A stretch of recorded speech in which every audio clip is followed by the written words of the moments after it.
안녕하세요.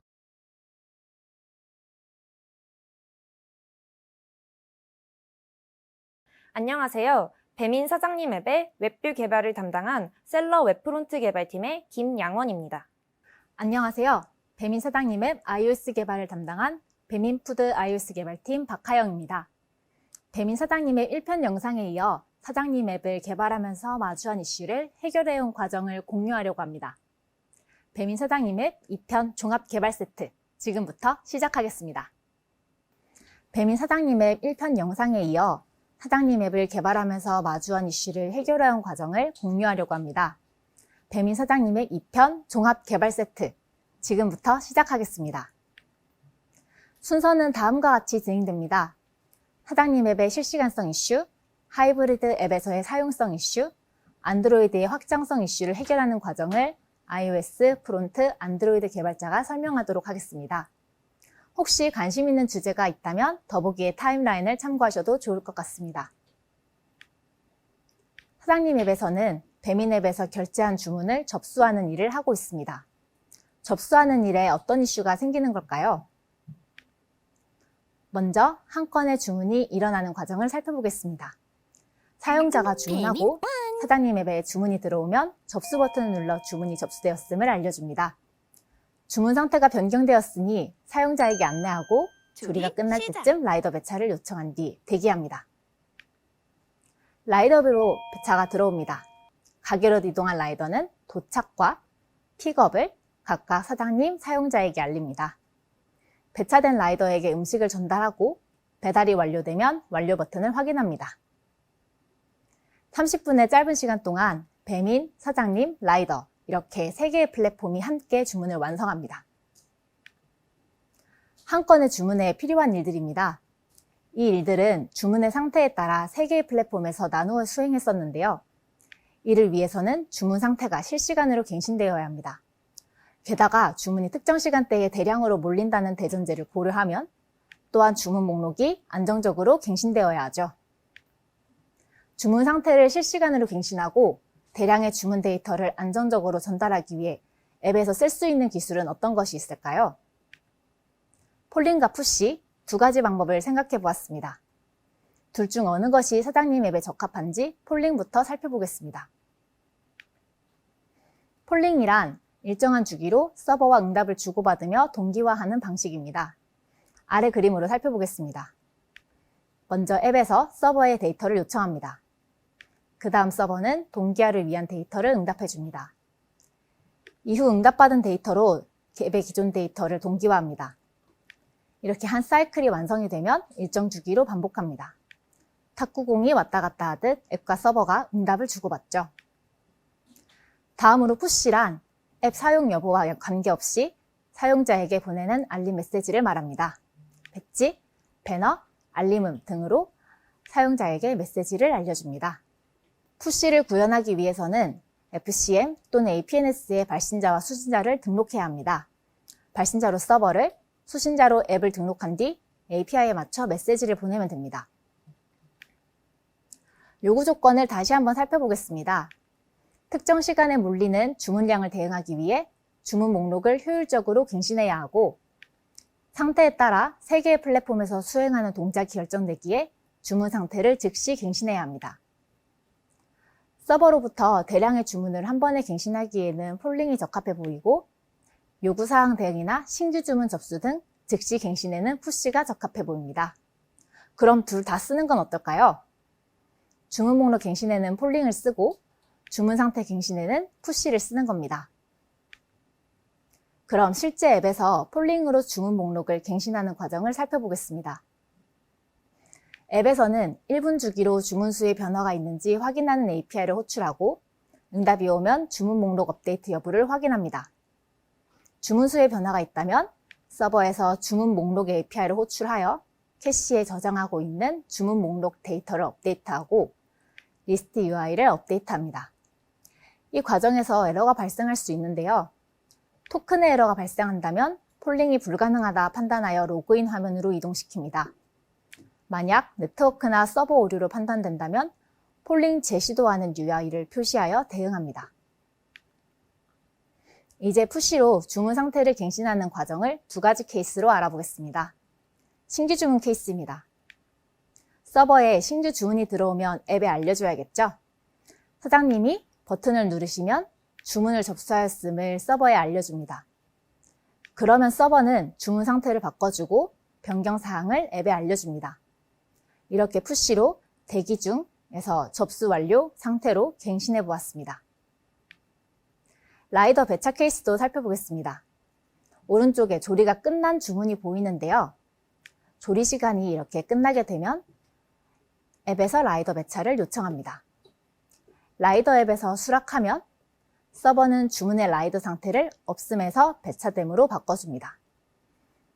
이제 서버에서 변경되었다는 푸시를 내려주면 앱은 화면을 갱신하여 푸시에 해당하는 동작을 수행합니다. 지금까지 폴링과 푸시를 주문 접수 프로세스에 적용하는 과정을 살펴보았습니다. 예상되는 질문을 몇 가지 추려보았습니다. 폴링의 동작 주기는 왜 1분일까요? 사용성 테스트를 진행한 결과 통계적으로 사용성과 안정성이 확보되었고 또 주문량이 급격히 늘어나도 서버에 과부하가 걸리지 않는 선이 바로 1분이라고 판단하였기 때문입니다. 두 번째 질문입니다. 푸시로 주문 목록도 갱신하면 안 되나요? 폴링을 꼭 써야 하는지에 관한 의문이죠. 만약 매번 주문 목록을 받는다면 리소스가 낭비될 수 있습니다. 데이터도 과도하게 쓰고 서버도 매번 DB를 조회해야 하죠. 두 가지를 함께 쓰는 이유는 결국 효율 때문입니다. 폴링은 주문수 변화를 체크하여 필요한 목록만 업데이트하고 푸시는 주문 상태에 변경된 부분만 업데이트합니다. 그 외에도 푸시를 선택적으로 받을 수는 없는지, 즉시 갱신이 필요한 곳은 더 없는지 등등 폴링과 푸시를 더 잘 쓰는 방법을 고민했습니다. 실시간 데이터 갱신, 조금 더 잘 쓰는 방법은 없을까요? 저희는 푸시를 다른 곳에 쓸 수는 없는지, 알림은 노이즈를 줄일 수는 없는지 고민해 보았는데요. 첫 번째 해답으로 챗봇을 떠올렸습니다. 수저 포크 넣어주세요 등의 요청 사항을 푸시로 받으면 어떨까요? 요청 사항을 따로 메모하거나 전화나 메신저로 스위칭 할 일이 없으니 사장님이 신경 쓸 것이 줄어들겠습니다. 따라서 챗봇을 네이티브로 구현해 보았습니다. 챗봇 구현부를 간단히 살펴보겠습니다. 사용자가 요청 사항을 만들면 서버에서 요청 사항을 푸시로 보냅니다. 앱에서는 챗봇 UI를 노출하고 사장님의 답변을 주문에 반영합니다. 두 번째 해답으로 사일런트 푸시를 사용하였습니다. 모든 변경 사항을 일반 푸시로 내려받으면 안 됩니다. 배달의 민족 주문, 알림이 다른 어떤 알림에도 가려지면 안 되기 때문이죠. 따라서 조용한 갱신으로 사용성을 조금 더 업그레이드 해보겠습니다. 이를 위해 iOS에서는 서버 작업이 필요합니다. 일반 푸시에서는 컨텐츠 어베일러블 프로퍼티가 제로입니다. 없는 경우에도 제로가 디폴트죠. 사일런트 푸시로 동작하려면 컨텐트 어베일러블을 반드시 추가하고 그 값으로 1을 내려주어야 합니다. 사일런트 푸시의 실행부를 살펴보겠습니다. 먼저 익숙한 함수가 보입니다. 일반 푸시가 들어오면 실행되는 딜리게이트 함수인데요. 배달의 민족 주문, 음원은 여기서 실행하면 될 것 같습니다. 사일런트 푸시가 들어오면 아래 함수가 실행됩니다. 이와 달리 프레젠테이션 옵션이 없어 배너, 배지, 알림의 실행 여부도 알 수 없습니다. 일반 푸시와 별도의 함수로 실행되고 있어 별도의 로직을 가져갈 수 있으니 조리 시작 등의 알림은 알려주면 알맞을 것 같습니다. 사용하시다 보면 공식 문서에서 디프리케이티드 되었다는 내용도 확인해 보실 수 있을 것입니다. iOS 13부터 해당되는 내용이므로 최소 지원 버전에 맞추어서 대응해 주신다면 알림음의 유실 없이 안정적으로 사용하실 수 있습니다. 지금까지 배민 사장님 앱에서 진행되는 주문 플로우와 실시간성 이슈를 어떻게 풀었는지 대해서 말씀드렸습니다. 다음으로 웹프론트 개발자 김양원님이 발표를 해주시겠습니다. 안녕하세요. 저는 배민 사장님 앱의 웹뷰 지면을 담당한 웹프론트엔드 개발자 김양원입니다. 오늘 발표에서 저는 배민 사장님 앱의 웹뷰가 잘 녹아 들어가기 위해 어떤 노력들을 했는지 간단하게 소개해드리고자 합니다. 첫 번째 발표 영상을 보지 못한 분들은 갑자기 웬 웹? 하실 수도 있을 것 같은데요. 배민 사장님 앱은 웹과 앱이 혼재한 하이브리드 앱입니다. 따라서 웹이 앱 안에서 자연스럽게 동작하는 것이 중요한데요. 이와 관련해서 저는 오늘 자연스러운 사용성을 위해 가장 고민했던 웹뷰의 성능 개선과 앱과 통신하는 방법에 대해 이야기해 보도록 하겠습니다. 먼저 성능 개선 방법에 대해 말씀드려 보도록 하겠습니다. 처음 배민 사장님 앱을 개발하고 CBT를 진행하던 당시 테스터분들로부터 웹뷰 지면이 느리게 뜨는 것 같다는 피드백을 받았습니다. 사실 웹뷰는 실제 화면이 노출되기까지 네트워크 통신을 필요로 하기 때문에 네이티브로 구현된 지면보다 렌더링이 느릴 수밖에 없습니다. 그치만 어쩔 수 없는 부분은 차치하더라도 개선할 수 있는 부분이 있다면 분명 개선할 필요가 있다고 생각하였습니다. 그래서 저희는 웹뷰를 느리게 느끼는 원인이 무엇인지, 그리고 개선할 수 있는 부분은 어떤 것인지를 찾아보기 시작했습니다. 처음 배민 사장님 앱을 개발하던 당시의 플로우를 살펴보면 다음과 같은데요. 참고로 해당 웹뷰는 리액트로 개발되었기 때문에 리액트를 사용해 보셨거나 컴포넌트 기반의 개발을 해보신 분들이라면 이해가 훨씬 쉬우실 것 같습니다. 다시 플로우로 돌아가 셀프 서비스 지면을 예로 들어 설명하면 사용자가 셀프 서비스 탭을 클릭하여 실제 웹뷰가 노출되기 시작할 때 매번 앱에서 리프레시를 해주고 있었습니다. 그런 다음 웹뷰의 가장 분목 컴포넌트가 되는 셀프 서비스 컨테이너에 도달하면 필요 여부에 따라 인증 API를 요청합니다. 그리고 서버로부터 세션 ID를 받고 이 세션 ID가 정상일 때 비로소 의미 있는 셀프 서비스 화면이 그려질 준비가 마쳐집니다. 셀프 서비스 화면은 셀프 서비스 메인 컴포넌트가 부목 컴포넌트로 각 영역이 자식 컴포넌트인 구조로 이루어져 있습니다. 그리고 각 자식 컴포넌트가 마운트되면 필요한 데이터를 가져오기 위해 서버에 API 요청을 하게 됩니다. 이때 응답으로 받은 데이터는 셀프 서비스 화면을 구성하는 각 컨텐츠로 그려지게 됩니다. 여기까지 도달하면 사용자는 제가 만든 셀프 서비스 화면을 제대로 볼 수 있게 됩니다. 그런데 만약 사용자가 다시 진입한다면 어떻게 될까요? 앱은 웹뷰를 리프레시해주기 때문에 다시 한번 웹뷰에 필요한 리소스들을 받아올 것입니다. 그리고 아까 진입했을 때 받은 세션 아이디가 있기 때문에 인증 과정은 넘어가게 되지만 셀프 서비스 메인 컴포넌트가 다시 마운트 되면서 이에 딸린 자식 컴포넌트들도 모두 마운트가 되고 이때 이루어지는 각 API 요청이 또 일어나게 됩니다. 즉, 위 과정이 매번 진입할 때마다 일어나다 보니 화면이 느리게 뜨는 것처럼 느껴질 수 있었습니다.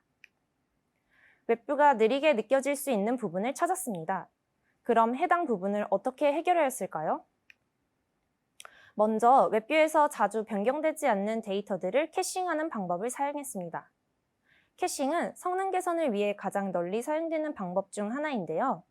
자주 변경되지 않는 데이터의 경우 캐싱을 해놓은 뒤 추후 해당 데이터가 필요할 때 별도 API 요청을 하지 않고 캐시된 데이터를 사용하는 것이죠. 셀프 서비스 화면의 경우 전체 메뉴와 이용 가이드 데이터는 자주 변경되지 않는다는 특징을 가지고 있었습니다. 따라서 두 데이터에 한하여 캐싱을 진행했습니다.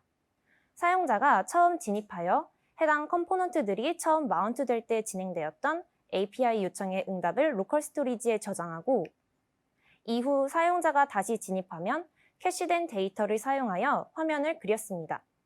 이 방법을 통해 불필요한 API 요청을 줄여 렌더링 속도를 개선할 수 있었습니다. 두 번째로는 앱에서 해주던 리프레시를 제거하였습니다.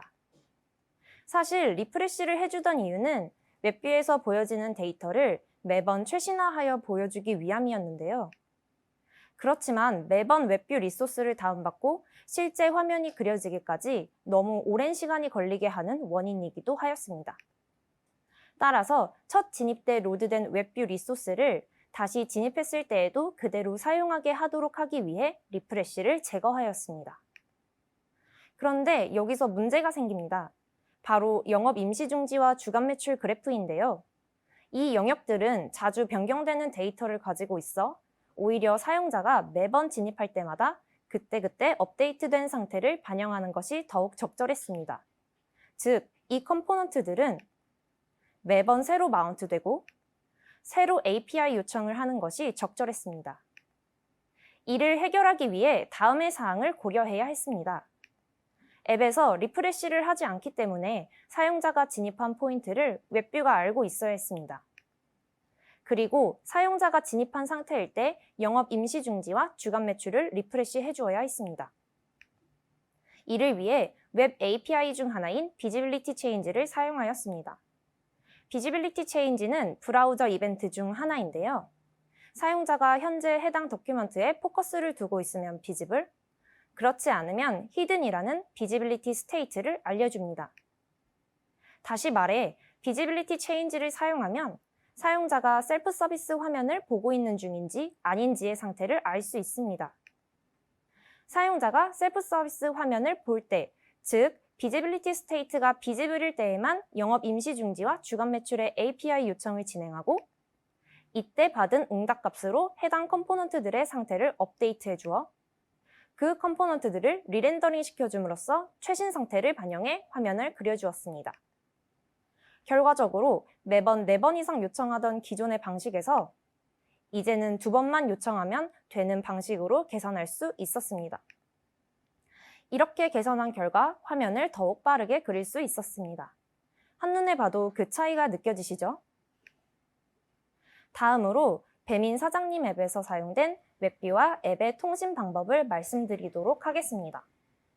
웹뷰는 앱 위에서 동작하기 때문에 특히 자연스러운 동작을 위해선 앱의 도움이 반드시 필요합니다. 배민 사장님 앱에서는 어떻게 앱과 통신했는지에 대해 이야기해 보도록 하겠습니다. 먼저 딥링크와 웹액션을 사용하고 있습니다.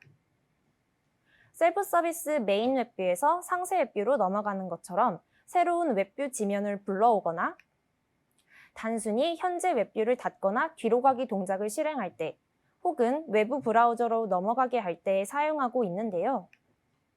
위와 같이 딥링크를 작성하고 앱 개발자분들과 협의하여 특정 주소나 값을 실어 호출하는 방식으로 사용하고 있습니다.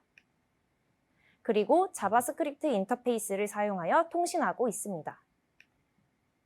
자바스크립트 인터페이스란 웹뷰 전용으로 설계된 애플리케이션을 개발할 때 웹뷰의 자바스크립트 코드와 앱의 클라이언트 코드 간에 통신할 수 있는 인터페이스라고 볼 수 있습니다. 배민 사장님 앱에서는 자바스크립트 인터페이스가 필요했던 경우와 어떻게 사용하였는지에 대해 간단하게 설명해 드리도록 하겠습니다. 먼저 앱에서 웹의 특정 동작을 일으킬 필요가 있을 때 사용하였습니다. 배민 사장님 앱은 앱에서 처음 로그인할 때 받은 토큰으로 메인 웹뷰에서 인증 절차를 진행합니다. 그리고 이 인증 정보로 상세 웹뷰에 진입할 수 있습니다. 그런데 만약 상세 웹뷰에서 머물다가 인증 만료 시점이 되면 어떻게 될까요? 더 이상 상세 웹뷰로 컨텐츠에 접근할 수 없으니 메인 웹뷰로 돌아가게 해야겠죠? 메인 웹뷰로 돌아가게 하기 위해 사용자에게 이런 화면이 뜨게 될 겁니다. 그럼 이렇게 앱에서 상세 웹뷰를 닫아주고 사용자는 메인 화면을 볼 수 있게 되겠죠. 이렇게 하면 잘 해결될까요? 불행히도 그렇지 않습니다. 왜냐하면 이 메인 웹뷰는 이미 만료된 인증 정보를 가지고 있는 상태이기 때문입니다. 웹뷰는 스택 구조로 쌓이기 때문에 상세 웹뷰를 불러왔을 때 이렇게 메인 웹뷰 위에서 띄워지다가 상세 웹뷰를 닫으면 기존의 밑에 있던 메인 웹뷰가 나타나게 됩니다. 즉, 이미 만료된 세션 아이디를 가진 웹뷰로 돌아간 것이고 메인 웹뷰는 계속 앱 위에 떠 있는 상태였기 때문에 메인 웹뷰가 인증 정보를 갱신해 주어야 하는 시점인지를 자체적으로 알지 못합니다. 그러면 어떻게 새로운 인증 정보를 가져오게 할 수 있을까요? 바로 앱에서 이를 해결해 줄 수 있습니다. 상세 웹뷰가 닫히는 이유가 인증 만료인 경우 앱에서 웹에 있는 인증 로직을 호출해 주면 됩니다. 이는 자바스크립트 인터페이스로 가능합니다. 웹뷰에 인증 로직이 담긴 함수를 윈도우 객체에 등록합니다. 그리고 앱에서는 웹뷰가 등록해 놓은 함수를 상세 웹뷰가 인증 만료로 닫히게 되어 메인 웹뷰가 띄워져야 할 때 호출합니다. 그러면 위 그림처럼 메인 웹뷰는 앱이 호출한 login from 앱 함수에 따라 갱신된 세션 아이디를 가질 수 있게 됩니다. 마지막으로 필요한 데이터를 앱에서 웹뷰로 전달해 줄 때에도 자바스크립트 인터페이스를 사용하였습니다. 1편 영상을 보신 분들은 아시겠지만 사실 배민 사장님 앱은 제로 베이스에서부터 만든 앱이 아닌 기존에 있던 주문 접수 앱에 웹사이트로 구현된 다른 사장님 서비스가 웹뷰로 추가된 형태입니다. 주문 접수의 웹뷰 방식과 똑같은 방법으로 구현하면 참 좋았겠지만 셀프 서비스와 광장은 애초에 웹뷰를 고려하고 만든 서비스가 아니었기 때문에 주문 접수와 동일한 방식으로 구현하기 어려운 부분이 있었습니다.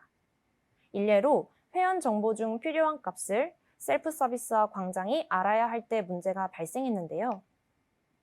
주문 접수는 노드 서버 환경을 구축해서 앱으로부터 다양한 회원 정보를 헤더에 담아 받아오고 있었는데 셀프 서비스와 광장은 그런 환경이 구축되어 있지 않아 동일한 방법을 사용하기 어려웠습니다. 그렇다고 새로운 환경을 구축하기에는 절대적으로 시간이 부족한 상황이기도 하였습니다.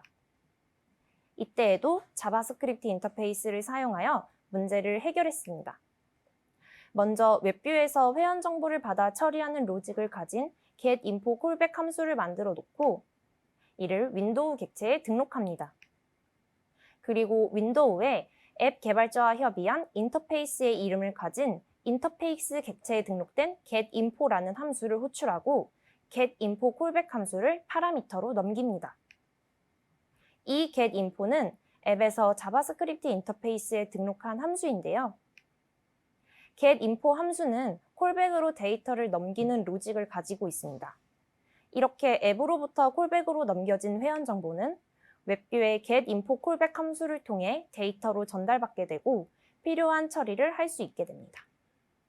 결과적으로 자바스크립트 인터페이스를 사용하여 셀프 서비스와 광장 각각 필요로 하는 데이터를 전달받을 수 있었고 성공적으로 개발할 수 있었습니다.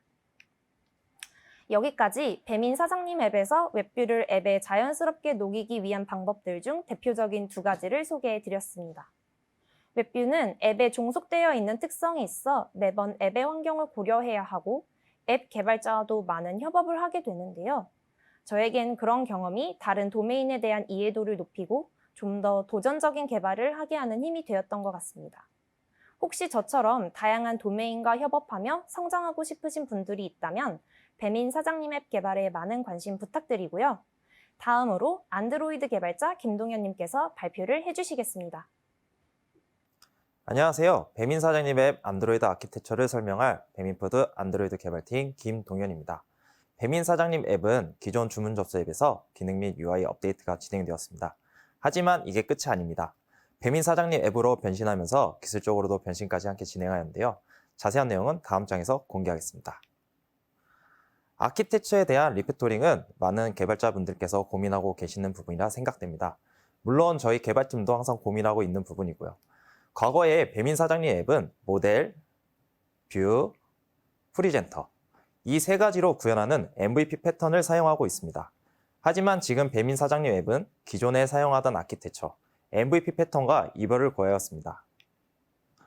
그렇다면 왜 아키텍처를 바꾸기로 결심했을까요? 첫 번째, MVP는 뷰와 프리젠터가 관계가 1대1입니다. 기능이 점점 증가하면서 프리젠터의 비즈니스 로직이 많이 생기고 물론 구조를 잘 짜면 되겠지만 뷰가 점점 프리젠터를 의존하는 구조가 되는 것을 피하기가 어렵습니다. 두 번째, 구조상 중복 코드가 생기기 시작합니다. 앞서 말씀드린 1대1 관계로 인해 재사용성이 많이 떨어지게 되는 거죠.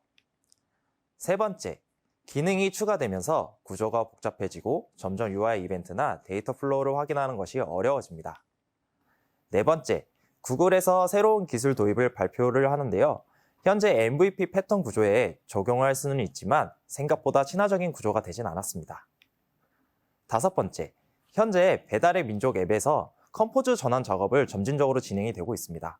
배민 사장님 앱도 컴포즈 전환을 목표로 하고 있으며 그 전에 그에 어울리는 구조로 미리 조금씩 변경을 계획하였습니다. 그렇다면 어떤 아키텍처를 선택하였을까요? 정답은 없었습니다. 여러 패턴을 참고하여 학습해서 저희에게 알맞고 향후 컴포즈 전환에 큰 무리 없는 구조를 가져가는 것으로 선택하였습니다. 그래서 MVVM 패턴과 MVI 패턴의 이점을 서로 병합하여 저희 배민 사장님 앱에 맞는 아키텍처로 탄생시켰습니다. 왜 MVP 패턴과 MVI 패턴을 합친 이유가 무엇일까요? 먼저 MVV 패턴을 설명을 하면서 이유를 말씀드리겠습니다. 메인 액티비티에서 업데이트 버튼을 클릭을 하게 되면 메인 뷰 모델에 유저 로드 함수를 직접 호출합니다. 뷰 모델에 유저 로드 함수가 호출이 되고 함수 내 로직이 수행이 되어서 뷰 모델 내 정의된 상태값에 따라 상태값의 변수를 변경해 줍니다. 그러한 메인 액티비티에서 뷰 모델의 상태를 관찰하고 있다가 변경이 감지되면 핸들 스테이트 함수로 이동합니다. 실제 핸들 스테이트 함수 내에서는 여러 가지 상태값이 매개 변수로 들어올 텐데요. 여기서 상태 타입에 따라 처리를 분류해 줍니다. 유저 업데이트는 유저 뷰 업데이트 함수를 사용해서 유저네임 텍스트 뷰에 텍스트를 변경을 합니다. 간단하게 MVVM 패턴 형태의 샘플 코드를 설명드렸습니다. 저희는 구조의 장단점을 파악하기 위해 일단 샘플 코드와 같은 방식으로 배민 사장님 앱의 일부분을 구조 변경을 진행하였습니다. 그리고 나서 구조를 변경한 코드에 대해서 리뷰를 진행했습니다. 그러다 문득 눈에 띄는 부분이 있었습니다. 뷰에서 뷰 모델의 로직이 있는 함수를 직접 선택하여 호출하는 부분이었습니다. 보통 뷰 모델의 함수 내에 로직에 대한 네이밍을 하지만 뷰에서 그런 네이밍이 보이는 것이 어울리지 않아 보였습니다. 과연 뷰에서 로직을 바로 호출하는 것이 좋은 방법일까라는 의구심이 들기 시작합니다. 이런 의구심은 행동으로 이어지면서 저희는 뷰에서 오직 유저에 대한 액션만 정의 및 표현하고 뷰 모델의 로직을 호출하는 부분을 다른 쪽에 위임을 하거나 숨겨보기로 하였습니다. 방법을 생각하는 도중 MVI에서 힌트를 찾았습니다. 바로 인텐트입니다. MVI에서는 유저의 액션이나 앱에서 발생하는 액션을 인텐트로 정의합니다. 뷰 모델에서는 이 인텐트를 관찰해서 모델의 상태를 바꾸는 것이죠. 인텐트 방식을 차용해서 뷰에서 발생한 액션을 이벤트로 정의하고 뷰 모델에 이벤트를 전달해서 모델의 상태를 바꾸는 구조로 변경하였습니다. 보시는 그림과 같이 뷰에서 발생한 액션을 이벤트로 정의해서 뷰 모델에 전달합니다. 뷰 모델에서는 이벤트를 핸들링하고 스테이트를 바꿔줍니다. 뷰는 스테이트를 관찰하여 핸들링을 합니다. 하지만 여기서 문제가 생겼습니다. 액션을 정의한 이벤트는 뷰에 종속이 되어 있습니다. 뷰는 이벤트를 참조해도 되지만 뷰 모델은 이벤트를 핸들링하기 위해 참조가 되어버렸습니다. 참조가 되면서 뷰 모델의 자연스러운 재사용성이 떨어지게 되었습니다. 그래서 저희는 뷰와 뷰 모델 관계를 조금 더 자유롭게 설계를 하기 위해 이벤트 디스패처라는 인터페이스를 만들었습니다. 뷰에서는 이벤트 디스패처에게 UI 액션에 관한 이벤트를 디스패치 이벤트 함수를 통해 보내고 이벤트 디스패처는 해당 이벤트에 적절한 뷰 모델의 함수를 호출하여 뷰 업데이트에 필요한 스테이트를 변경합니다. 뷰는 스테이트를 관찰하고 있다가 변경된 데이터를 바탕으로 UI를 업데이트합니다. 이벤트 디스패처 구현으로 인해 뷰 모델의 불필요한 참조를 끊어내고 뷰 모델에 필요 없는 핸들링 함수도 제거할 수 있었습니다. 간략하게 저희가 구현한 구조를 예제로 샘플 코드를 만들었습니다. 코드를 설명드리겠습니다. 처음의 시작은 메인 액티비티, 즉 뷰에서 배민 버튼을 클릭하게 되면 디스패치 이벤트를 통해 이벤트 디스패처에 이벤트를 전달합니다. 메인 이벤트 파일에는 뷰에서 발생하는 이벤트를 실드 인터페이스를 사용해서 선언해 두었습니다. 이벤트에서 만약 변수를 같이 보내고 싶으면 클래스, 변수 없이 이벤트를 발생하겠다면 오브젝트로 만들어줍니다. 그리고 이벤트 디스패처를 구현합니다. 뷰에서 보낸 이벤트를 이벤트 디스패처 클래스 안에 구현한 디스패치 이벤트 함수를 통해 핸들링해서 뷰 모델에 있는 함수를 호출합니다. 여기서 이벤트 디스패처 역할이 하나 추가되었는데요. 바로 사용자의 행동 패턴을 로깅하는 함수를 호출합니다. 로깅하는 코드가 왜 등장하였는지는 장점을 설명하는 부분에서 설명드리겠습니다. 메인 뷰 모델에서는 뷰 모델의 스테이트를 정의합니다. 메인이라는 스테이트를 실드 인터페이스를 정의해서 테스트 석세스, 테스트 에러, 테스트 아이들로 메인 스테이트에 업데이트된 상태를 표현합니다. 이벤트 디스패처에서 메인 뷰 모델에 배민 테스트 함수를 호출받으면 해당 함수 내 유저 케이스 또는 따로 구현한 로직을 수행하게 됩니다. 그 다음 뷰 스테이트를 구현한 내용 토대로 메인 스테이트 상태를 변경합니다. 다시 뷰로 돌아와서 뷰에서는 핸들 스테이트 함수 내에서 뷰 모델에서 선언한 메인 스테이트를 구독하여 변경된 상태에 맞는 UI를 그려줍니다. 이상 저희가 만든 구조를 샘플 코드로 간단히 설명드렸습니다. 그렇다면 적용한 아키텍처를 사용함으로써 장점은 무엇일까요? 첫 번째, 만약 이벤트 디스패처가 없다면 뷰에서 정의한 이벤트를 뷰 모델이 자연스럽게 참조해서 핸들링하는 코드가 뷰 모델 내 작성이 됩니다. 하지만 중간에 이벤트 디스패처가 대신 역할을 하게 되어서 뷰 모델은 이제 이벤트를 참조하지 않게 되고 결합도는 떨어지게 되고 응집도는 올라가게 됩니다.